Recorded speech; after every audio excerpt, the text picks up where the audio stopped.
ആറാട്ടിക്കാണവ അച്ഛന്റെ കൈവിരിച്ച് അമ്പലത്തിന്റെ ഐക്കരര ചെന്ന നിങ്ങ അമ്പം കൊമ്പനാന അഞ്ചാടുന്നിരുന്നിരുന്നു തുമ്പിക്കൈനീട്ടി ചന്തം മുമ്പിലോ തായ വക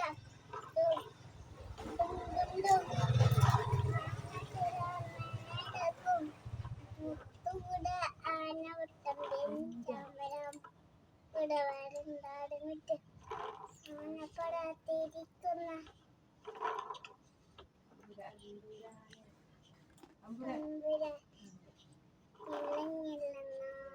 നാലൊരുപക്ക് പീപ്പിയ വാങ്ങി ആലവട്ടം വിളിച്ചപ്പോ